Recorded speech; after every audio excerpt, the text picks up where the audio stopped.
Bienvenue dans cette nouvelle édition du QG Week-end. Au sommaire de l'actualité, c'est une attaque frontale. Les autorités de Bujumbura accusent l'Union européenne d'être directement impliquée dans la déstabilisation du Burundi. Le FONAC a publié ce mardi 6 juin un mémorandum sur la situation socio-économique du Tchad. La principale coalition d'opposition dénonce la mauvaise gouvernance du pouvoir en place. Et puis, gros plan en fin d'édition sur Okada Books, une start-up nigériane spécialisée dans la distribution de livres via le numérique et qui compte à ce jour plus de 125 000 utilisateurs. Le ton entre le Burundi et l'Union européenne a changé depuis ce lundi 5 juin 2017. Par communiqué interposé, argument contre argument, on s'accuse mutuellement. Explication avec Mélina Bokassa. Bujumbura accuse, l'Union européenne récuse. Le 5 juin, les autorités burundaises font une annonce. Ils affirment détenir des documents dévoilant le rôle de l'Union européenne dans la crise qui secoue le Burundi depuis 2015. Les faits, précisent le communiqué du gouvernement, remontent à plusieurs mois avant l'insurrection et la tentative de coup d'État de mai 2015. Dans ces documents en circulation, il est rapporté que l'Union européenne a procédé à des financements à l'endroit des personnes physiques ou morales impliquées dans la déstabilisation politique du Burundi et actuellement sous mandat d'arrêt émis par la justice burundaise. Pour l'Union européenne, ce sont de fausses accusations. L'organisation soutient que l'aide fournie à certains activistes burundais s'inscrit uniquement dans le cadre d'un programme officiel. L'objectif étant la promotion de la démocratie et des droits de l'homme. Aujourd'hui, dans sa stratégie de résistance, et le gouvernement s'enferme dans ce que je pourrais appeler une sorte de déni total, de refus de voir la réalité en face. Je pense que le président Nkurunziza autoproclamé s'est enfermé dans une sorte d'autisme politique. Je ne vais pas voir la réalité en face. Les relations entre Bujumbura et l'Union européenne ne cessent de se dégrader. Il y a un an, l'organisation internationale, principale bailleur de fonds du Burundi, avait pris des sanctions contre le pouvoir de Bujumbura. Accusé de graves violations de droits humains, le Burundi a toujours refusé de participer au pourparlers de paix avec l'opposition dite radicale. Le pays traverse en effet une grave crise depuis la réélection en 2015 du président Pierre Nkurunziza pour un troisième mandat consécutif, une situation qui a provoqué l'exil de plusieurs milliers de Burundais. Au Tchad, l'opposition a publié un mémorandum de 26 pages sur la situation politique et économique du pays. Elle a dénoncé à travers ce document la mauvaise gestion des biens publics, l'impunité qui sévit dans le pays et met en garde le pouvoir quant au mandat des députés qui prend fin le 21 juin 2017. On fait le point tout de suite dans ce reportage de notre correspondant au Tchad, Mahama Ramadan, commenté par Siamlo Victoria Sedi. Au Tchad, le Front de l'opposition nouvelle pour l'alternance et le changement, FONAC, une plateforme qui regroupe plusieurs partis politiques de l'opposition, a publié ce jeudi 6 juin 2017 à N'Djamena un mémorandum sur la situation politique du pays. Les élections présidentielles, la fin du mandat des députés, la mauvaise gouvernance et la crise économique que traverse le Tchad sont les principales thématiques abordées dans le mémorandum. Pour le coordinateur du FONAC, le mandat des députés prend fin le 21 juin 2017. Au-delà de cette date, l'Assemblée nationale perd sa légitimité. Nous avons avisé, pas simplement l'opinion nationale, mais même l'opinion internationale. Tous ceux qui signent des traités, conventions et autres avec le Tchad, qu'ils sachent qu'à partir du 21 juin 2017, l'Assemblée nationale n'a aucune légitimité.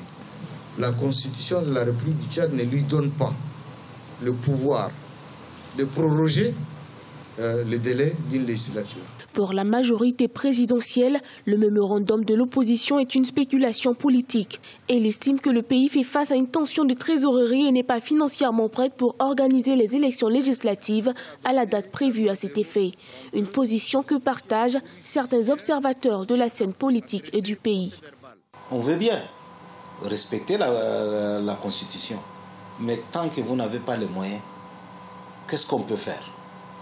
C'est ça la question aussi. Dans son mémorandum, le Front de l'opposition nouvelle pour l'alternance et le changement a dénoncé le népotisme, la mauvaise gouvernance, la cherté de la vie ainsi que la corruption qui, selon lui, a entraîné le pays dans une crise économique et financière sans précédent. En Éthiopie, le budget de l'État pour le prochain exercice fiscal devrait s'établir à 13,9 milliards de dollars, soit une hausse de 9,6%. Le développement des infrastructures, l'éducation, l'agriculture, l'eau et la santé représenteront 61% de cette enveloppe. L'objectif du gouvernement est de soutenir les performances records enregistrées ces dernières années. L'Éthiopie est en effet un des rares pays africains à afficher une croissance à 2 chiffres. La Guinée veut faire de l'agriculture le principal levier de sa croissance économique à l'horizon 2020. Pour atteindre cet objectif, les autorités n'ont pas lésiné sur les moyens. Le secteur s'est vu octroyer d'importants financements. Léo Gracias Podo. Avec une pluviométrie de 400 milliards de mètres cubes d'eau par an et un potentiel en terre arable évalué à 6,2 millions d'hectares, la Guinée se positionne aujourd'hui pour devenir le grenier de l'Afrique de l'Ouest. C'est d'ailleurs l'une des raisons pour lesquelles les autorités ont élaboré un plan stratégique de recherche agricole pour le développement couvrant la période 2015-2022. Une série d'initiatives dans le domaine ont d'ailleurs permis aux autorités d'améliorer le taux de croissance économique du pays qui pourrait franchir la barre des 6,7% d'ici fin 2017, selon le Fonds monétaire international.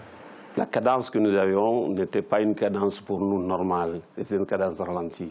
Avec l'initiative présidentielle aujourd'hui, nous avons des pépinières qui sont mises en place en Guinée forestière, des pépinières de palmiers à huile. Ceci donne à notre recherche et à nos activités beaucoup plus d'engouement.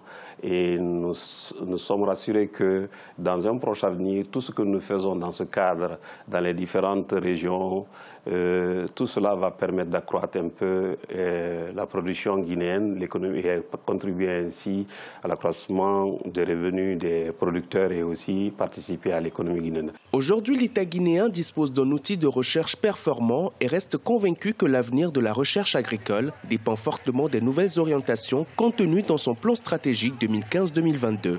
Ce document donne une meilleure vision des problèmes de recherche en cohérence avec ceux du développement agricole, de la sécurité alimentaire et de la réduction de la pauvreté. Nous avons eu vraiment une période, ce qu'on peut appeler de vache maigre, où la recherche est restée latente. C'est à travers des réseaux que la recherche se faisait, mais il n'y avait pas suffisamment d'argent pour pouvoir mener une recherche efficace. C'est après ça que l'IRAG a pu bénéficier du gouvernement guinéen de 7 milliards de francs guinéens, puis de 15 milliards, puis de 17 milliards qui a permis de relancer le processus de recherche et aussi le processus de production de semences.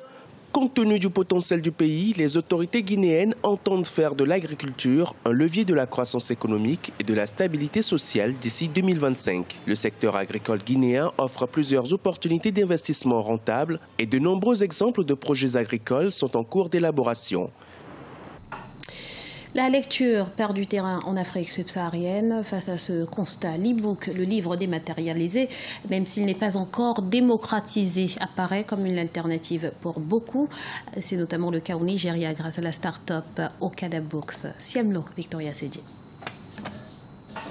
Révolutionner la lecture au Nigeria, c'est le défi que s'est lancé Okada Books, une start-up créée en 2013 par un jeune Nigérien, Okechukwu Ofili. La start-up propose une e-books, une bibliothèque numérique permettant de rapprocher les internautes de la lecture en promouvant les auteurs nigériens. L'initiateur Okechukwu a donc mis en place l'application Ada Books afin de rendre efficiente la distribution de livres électroniques dans le pays.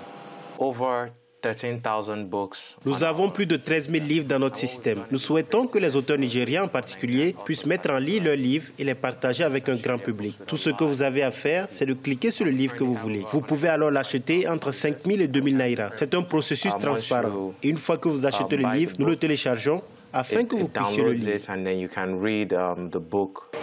Okada Books propose des ouvrages divers. Des livres politiques aux romans en passant par la fiction ou la non-fiction, le fondateur dit avoir tissé un solide réseau de distribution avec des appuis extérieurs dans des pays de la sous-région. Cependant, les problèmes d'électricité et de connexion sont leurs plus grands défis.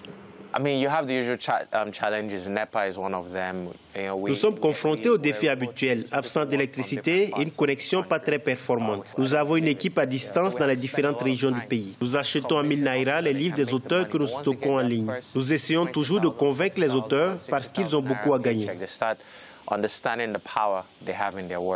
La plateforme enregistre actuellement plus de 125 000 utilisateurs et veut même doubler son chiffre sans avoir à passer par les maisons d'édition. Elle compte pour se faire sur l'important potentiel africain en termes de production et d'auteurs afin de propulser l'innovation sur le continent. Ce journal a été réalisé par l'ensemble de la rédaction. Merci pour votre fidélité. Restez sur Africa 24, l'information continue.